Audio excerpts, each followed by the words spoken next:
Please welcome my friend, Katt Williams.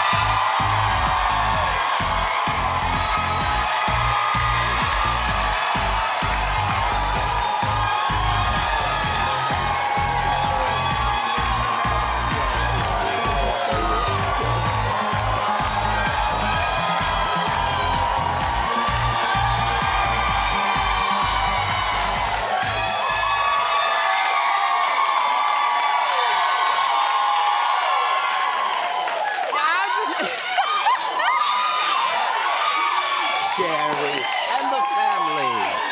Oh my gosh. I want to say thank you so much.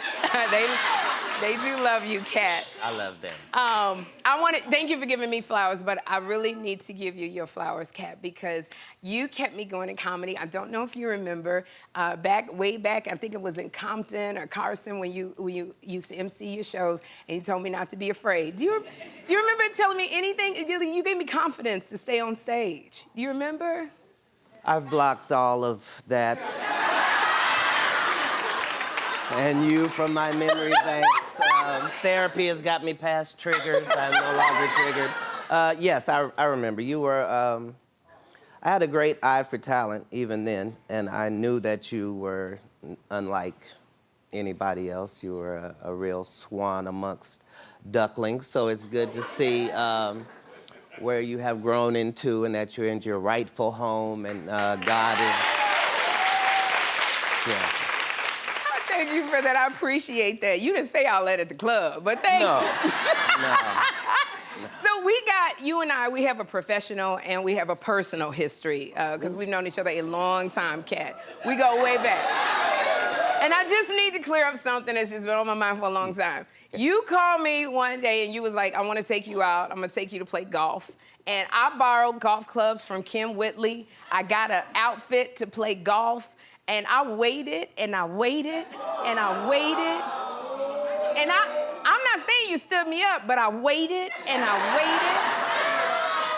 What happened?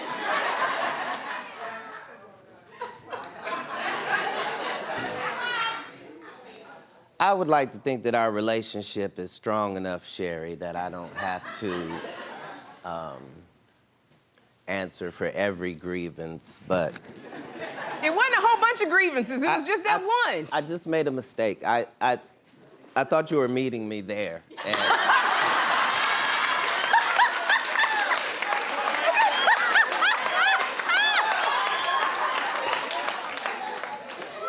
by the time I got there, I was there. And I thought I was stood up for many holes. Yeah, so just a misunderstanding. All right, so we can do this golf thing again. No. Absolutely. This is what... I love you so much because you've always had this confidence, Katt, that nobody else has. And you say that it was your friendship with Prince that helped instill that confidence in you. Really? Yeah, for sure. I met him when I was young, like 12, but wow. Prior to that, I thought, like, there were these things that needed to happen for me to be able to make the advance I needed to make. Like, I needed another 5-6 inches in height. I was gonna need money. I was gonna need these things. And Prince showed me you didn't need anything more than what you already had. He taught me reinvention, always striving to become a new you than you were before. And yeah, just a lot of life lessons I got from the guy. Oh my gosh, you got a lot. I just got to dance on stage with him. You got a lot from Prince. You remember when Kim Kardashian got... Yeah, but he made her get off. Because he was pointing at me. He was pointing at you? He was pointing at me. That was supposed to be my big break. I was supposed to get up there and get all the girls of Los Angeles. And Kim Kardashian went up there. And she went up there and she got it. Yeah, it was terrible. This is another thing that I really admire about you. You are one of the most dynamic performers. I talked about Katt is. But I talked about last week, because I did Club Quarantine with D Nice, and I went up on stage, because I hadn't been on a long time, and I bombed. I had to get on stage to work out my stuff. But you don't practice your material on stage. You do it at home. How's that work? Kind of like prayer works. Really? Yeah, prayer is something that's really private, but because of how private it is, that's how you know it's actually working, because that's the only conversation I had about it, and now it's fixed. And so comedically, I have that type of relationship with my fan base, where we've been in this 20-odd year conversation with one another. And so I'm able to keep my jokes out of the hands of comedians much easier by doing it all in-house. Okay, I got it. You know, this is another thing that a lot of people don't know about you, Katt. You are one of the most generous people that I know. No, No, you are. No. So we're not even gonna argue about that, because you will send people money, they don't even expect it. You know, well, I'm not talking about the ones who do expect it. I'm talking about the ones that, like, they're going through a hard time, and you've given them places to live, you send them money, you've gotten them homes, you've given people cars who need it. You don't blast it out.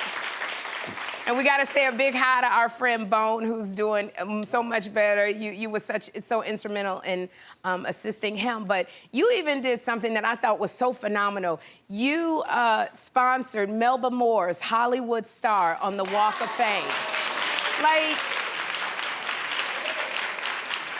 I feel like, look, where does this generosity come from?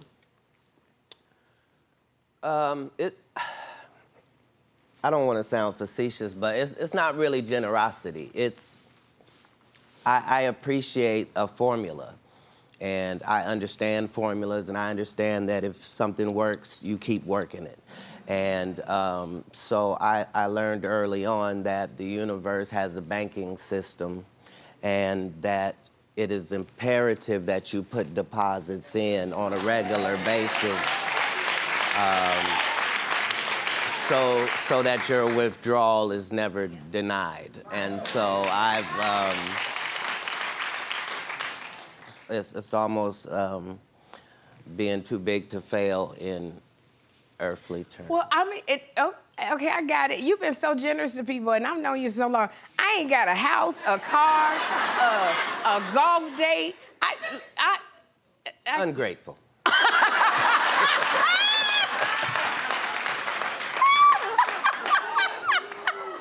my gosh.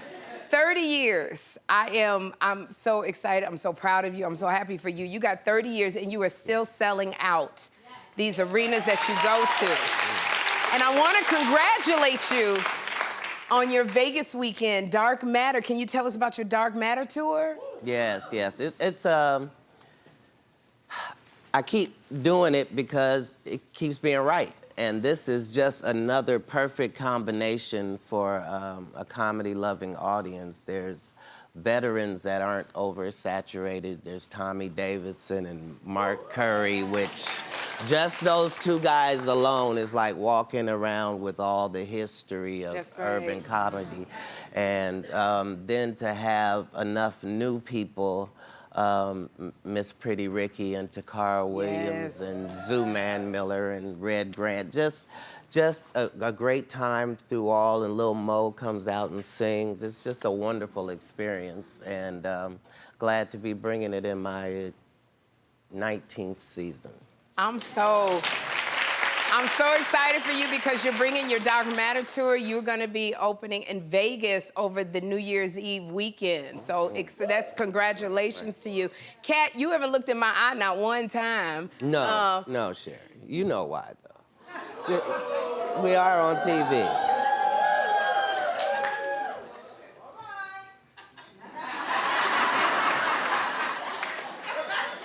I want to tell you, Mr. Katt Williams, we've been friends for so long, and when I say I love you, I really, really mean that. Yeah, I love you back. You're a siren. We're gonna